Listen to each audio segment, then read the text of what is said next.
Start with you this time, Kevin, and then John. What would you say are the three greatest issues or challenges facing Willoughby Hills in the coming 4 years? Absolutely. Obviously, we keep talking about the airport today. The airport is going to be a major issue.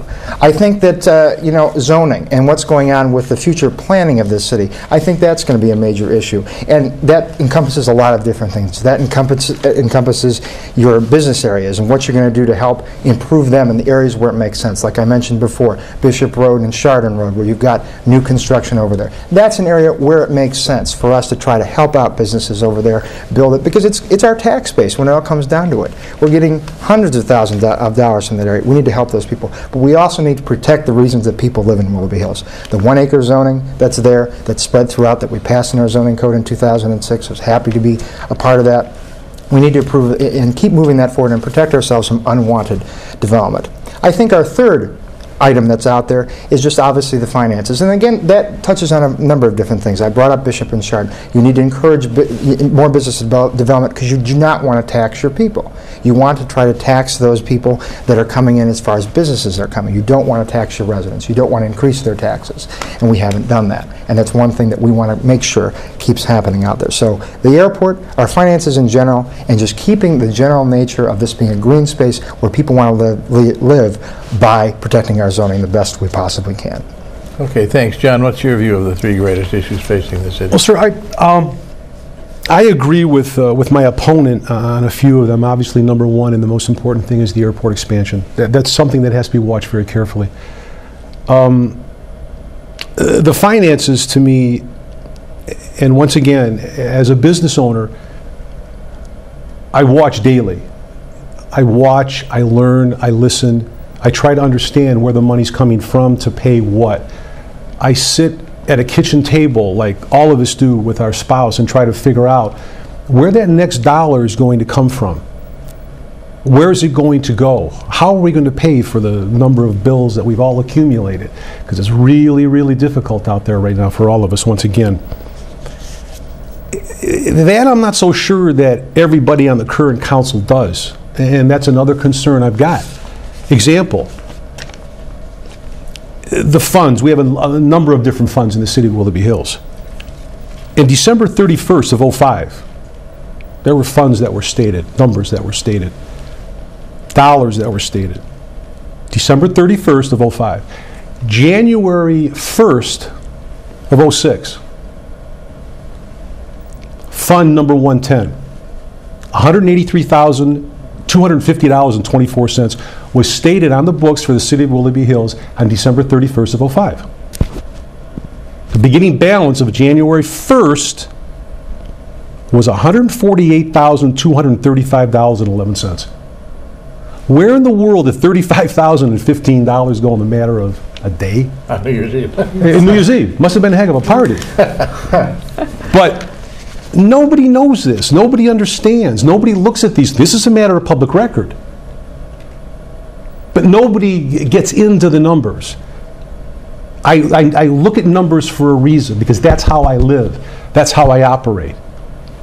And nobody on council does that.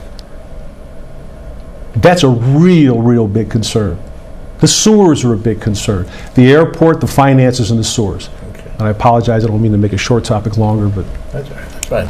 May I respond to Sure. something that you just said? Mr. Vitale brings up the finances. We've been very much, again, on top of that situation over the last year. And he talks about when you have incongruencies in financial numbers. That's why you have audits. That's why we have a state auditor. That's why auditors come in and check your books to make sure that everything is functioning appropriately. And it's also our job to make sure money is being spent appropriately. And that's one thing that we've managed to do very well within the last year. The finance director immediately previous to the one we have now, who's done a very good job thus far, we had bills that were not paid for months. We would bring it up at council meeting. After council meeting, we sent letters. We sent correspondence. We said, we have to pay our bills. As John said, he's absolutely right. People are living dollar to dollar. They have to pay their bills. The city has to do the same thing. Those are the points that we were trying to make as well. The city needs to be financially solvent. We need to be able to move forward and maintain our financial integrity. So that's one thing we've actually been quite a bit on top of as far as things have gone in the last couple of years. Additionally, in the last year, when we were very concerned about where money was being expended by the administration, we placed a $1,000 cap on how money can be spent in the city.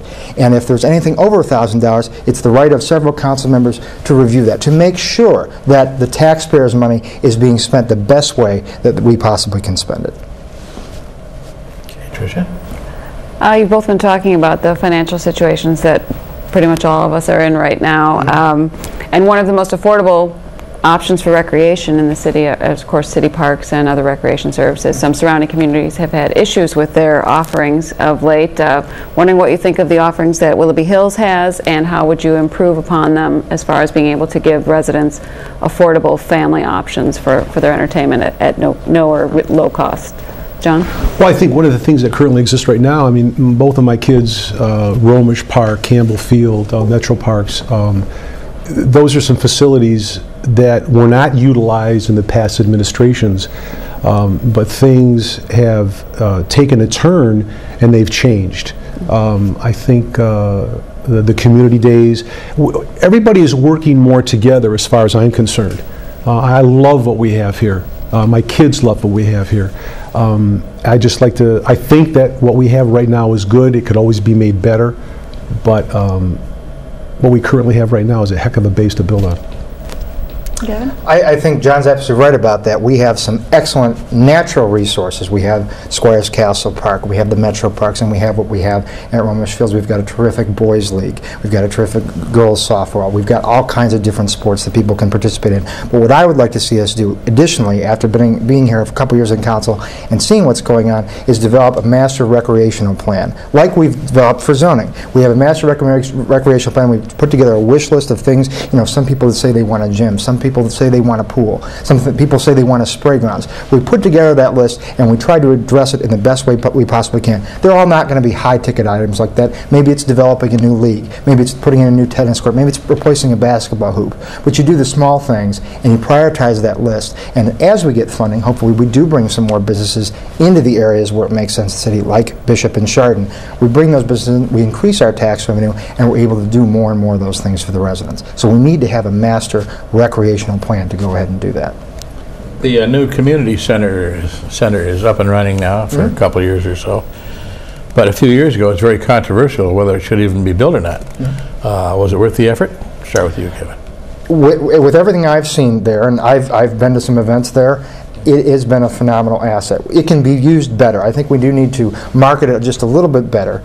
And there's been some efforts to go out there and have people use it for different events. We have a business expo that takes place in there. We have a gathering of the countywide fire departments that come in there and kind of just show off all their different fire equipment. So it's been used well. I think it can even be used better.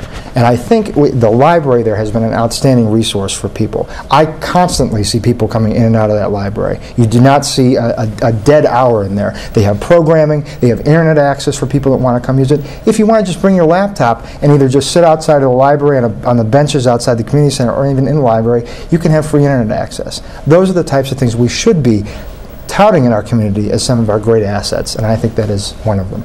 John, are you happy with the new community center?